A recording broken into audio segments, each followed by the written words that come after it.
Hello, it's Michelle. I decided to go to the kitchen table today. Having my coffee, I decided to open up the medical records I obtained from the 4 visits I've had with my second psychiatrist. So she's never looked after me inpatient, but after the 3rd acute episode, I decided, a change can't hurt. I was likely going to get someone with the same mindset, but let's see what we learn. And I did learn a lot, actually. She's a female rather than a male, and she was of Indian descent from India, and the other one was more Canadian, born and raised. So cultural differences, and so I did find her, a little bit more freeing, a little bit more, able to let me take some responsibility. So that was really nice. Although, however, to be fair, I think maybe I've changed, and so when you change, the people respond to you differently too. She was reluctant to ever really leave me be or listen to too much of what I had to say, but she was respectful, and so we had our 4 visits. Our last visit was March 1st, and I asked her, what, she knows I've been fairly consistently telling her I do think that I can see myself not needing lithium over the long haul. So I asked her, are you aware of any alternatives that aren't medications that could help me? Should I require some assistance? And she said no. And I asked her if she knew of any centers or clinics nearby that might be taking a more holistic approach, and she said no. And then I asked her, would you help me to go off medications? And she said no.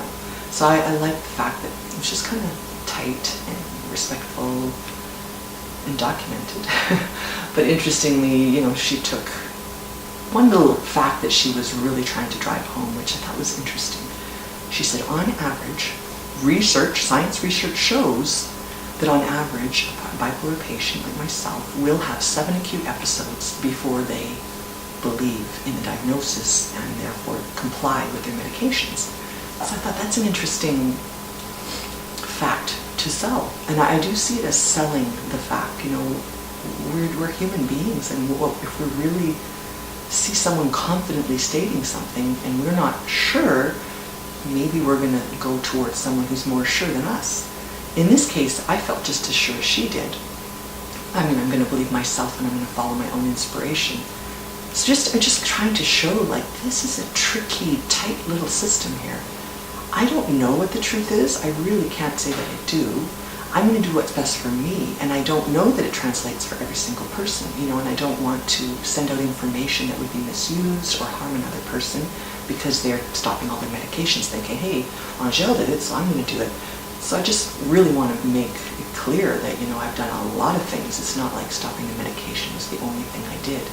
And, always asking myself, and I will continue to ask myself, if next week I feel like I don't want to carry on with this, I'm going to go back on medication. It's always going to be within my choice.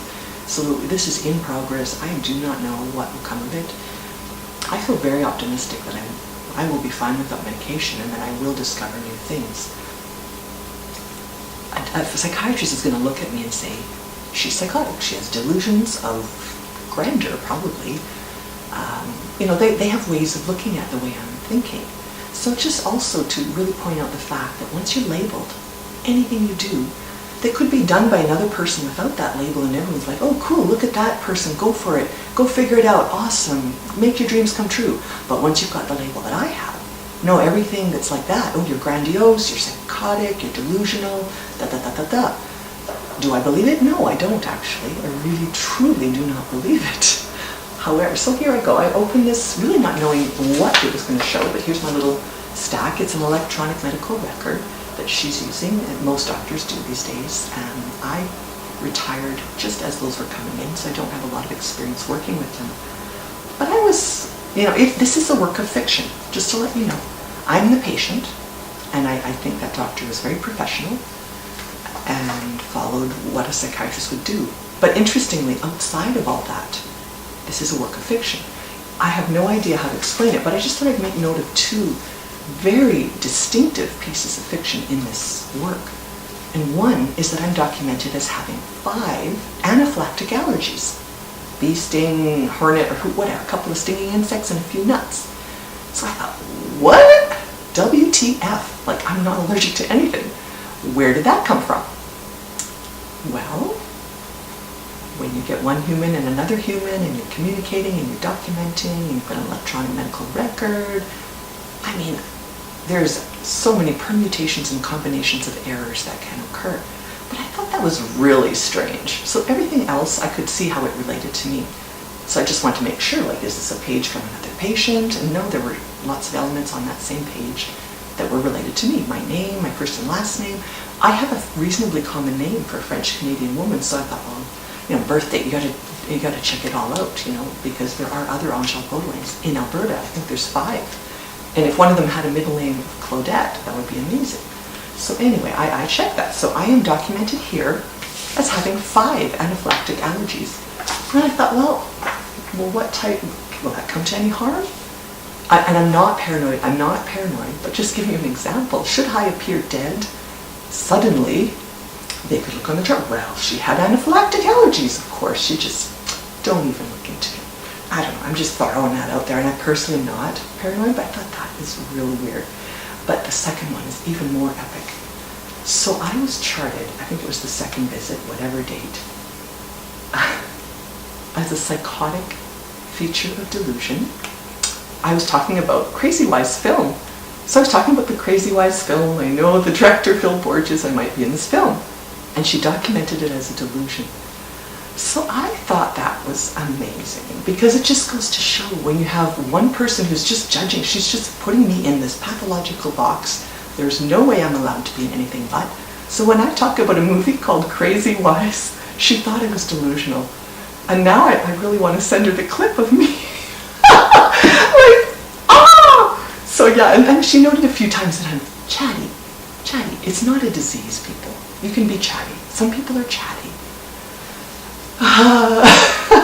So that was a surprise. I think my biggest reason to get these notes was just to see how she charted that last visit. So she kind of concluded it really tight and nice, and I'm just going to read those sentences.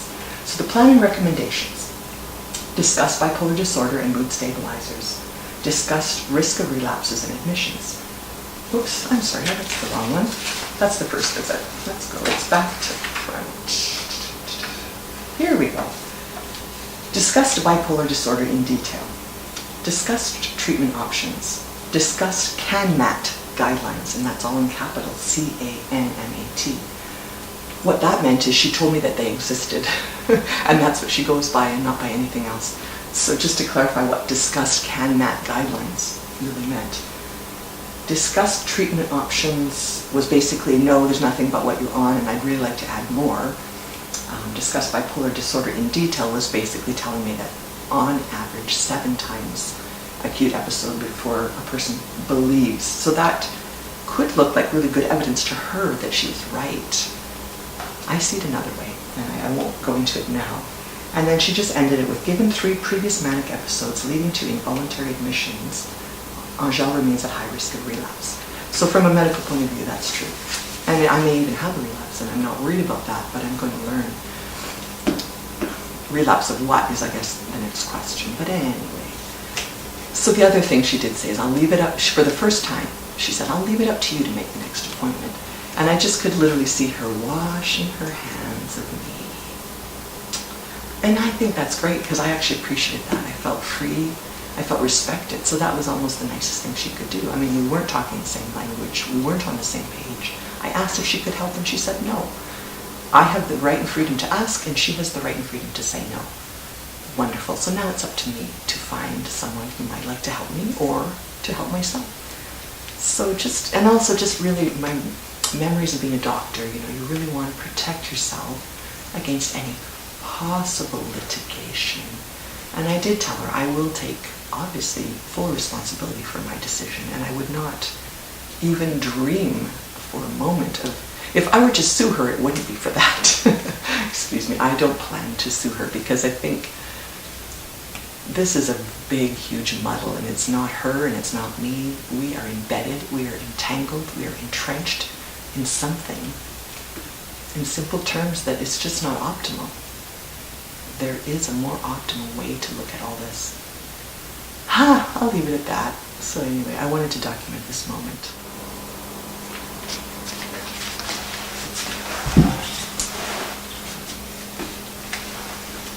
Hello, it's Angèle again. So it's March 29th. I had my breakfast after filming the piece that I'm going to call this piece Communication Breakdown, where I had read the chart notes from my latest psychiatrist, who I've seen 4 times as an outpatient. So I just scribbled some notes in response to that interaction. My psychiatrist will not allow me to exist outside the box she has crafted for me. How can we ever develop a therapeutic alliance with such epic miscommunication? Systematic, faulty communication. She does not believe a word I say. My label ensures she looks at me with the bipolar disorder lens, where even being chatty is suspect. Symbolically, I'm the prisoner. She the jailer. She is just doing what she was trained to do. Am I the only one who has a problem with this? An analogy came to me. She's the author of her own fairy tale, as each of us is for ourselves. She plays the role of the wise physician. I play the role of the fool. She lives within that paradigm. I am also an author in the book. I am playing the humble human being, a little too curious for the taste of the wise physician. I understand the wise physician. I've played that part fully earlier in my life. First-hand experience noted how many holes in that reality there were. If I was such a wise physician, why is it so rare to see people thrive following my diagnosis and treatment? I recognize the bias trained into psychiatry. I understand her. I understand my experience as well. I know that I have been epically misunderstood. The system is based in false foundations. Unlike most sciences, psychiatry thinks it already knows everything. So it stopped asking questions, more concerned with being right than being kind. What a glorious mess we have here. I am strongly considering making a formal complaint to the College of Physicians and Surgeons about the delusions of grandeur thinking that I would be in a movie called Crazywise. And there's a film clip that exists, so it actually is very, very truly not a delusion. It is a fact. I just, in a way, this is just lovely that this happened, because really, this is just a small example of what we're dealing with. I told her I was going to be a movie, instantly thought it was a delusion of grandeur. So in that instance, I am the doctor. She's also a doctor. I'm the patient in her fairy tale, but I can tell you, she was the one with the delusions. She charted on her note that I have delusions, and in fact it was her. And now I have proof. I actually am in a movie. There's a clip of a movie that I was not sure if it would actually be in the movie, so that's why I said I'm not sure. You're never sure of anything until it happens. So there is a clip of the movie, and I have such a close relationship to the movie makers, Phil Borges and Kevin Tomlinson, that I can't imagine that they won't put the clip. It's like a 2-minute clip where I discuss the importance of hope, generating hope in recovery for anyone with any medical, mental, any problem. So we're talking basics here. Basics. Hope, the Hippocratic Oath. Primum non nocere, first do no harm. I'm going to stop it there. Let me get back to my writing. You know what I mean. So I know it irks doctors to have to entertain a complaint. I know it because I've been one, and it is kind of a pain in the ass. Nothing much comes of it. More a figurehead so the powers that be can pat disgruntled patients on the head. We take your complaint very seriously. So I called medical records after making that film at the mental health clinic to ask how to correct the 2 fictional components of my chart. There is a form, she will send me, and it's a form to link me to the process through the Information and Privacy Office for all of Alberta Health. It was me who asked, couldn't I just discuss it with the doctor? She hesitated. Not sure, but yes, maybe. So it is the playful, childish side of me that wants to formally complain. It is a cheery classmate. I'm sorry I'm laughing. It is a cheery classmate from my medical school class of 1990 who will receive it. We've just had our, it was 25-year reunion, and so I know he now sits in that position, and we all applauded, and great, good for him. He moved out of a smaller center, wanted to move back to Edmonton, and so he took this position. So I know who's going to receive my complaint. I imagine it will make him quite uncomfortable. It would not be my intention. No expectations. I'm at the stage where I would like my situation to be known. To change the paradigm in mental health in my city would be an astronomical feat. I have no idea how it will be done. I want to play my part optimally. But one thing you can be sure, if I said this to a psychiatrist, they would, delusions of grandeur. Think about it.